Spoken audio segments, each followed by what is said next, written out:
We provide you the platform to turn your dreams into reality. Give wings to your aspirations with KR Mangalam University.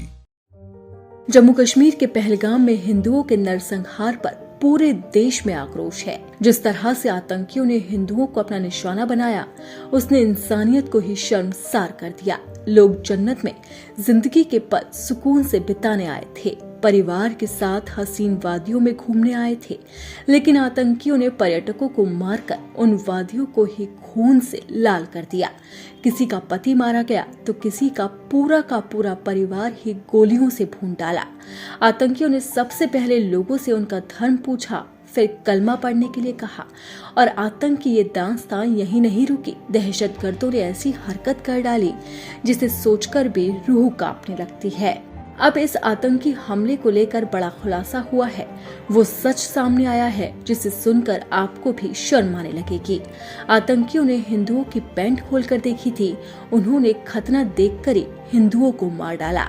दरअसल पहलगाम में 26 लोगों की हत्या के मामले में जांच तेज कर दी गई और शुरुआती जांच में ही सामने आया है कि 20 मृतकों की पैंट नीचे खिसकी हुई थी या फिर उनकी जिप खिली हुई थी।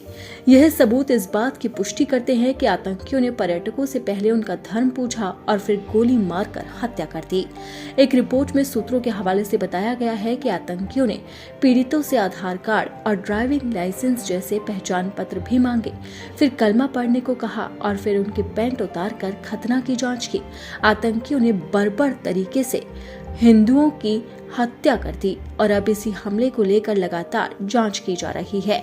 जब ये हमला हुआ उस वक्त मृतकों के परिजन काफी ज्यादा सदमे में थे, जिस वजह से उनका ध्यान कपड़ों में नहीं गया।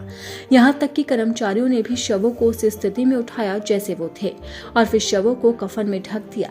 इस आतंकी घटना में 26 लोग मारे गए, जिनमें से 25 हिंदू पुरुष थे।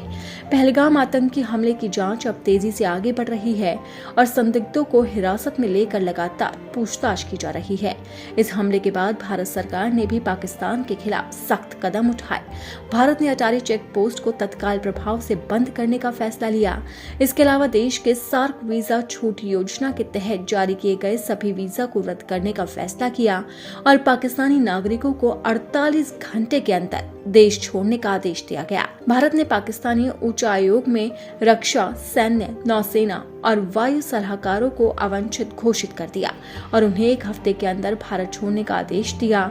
सुरक्षा उपाय के रूप में भारत ने इस्लामाबाद में भारतीय उच्चायोग से अपने रक्षा, नौसेना और वायु सलाहकारों को वापस बुलाने का फैसला किया है।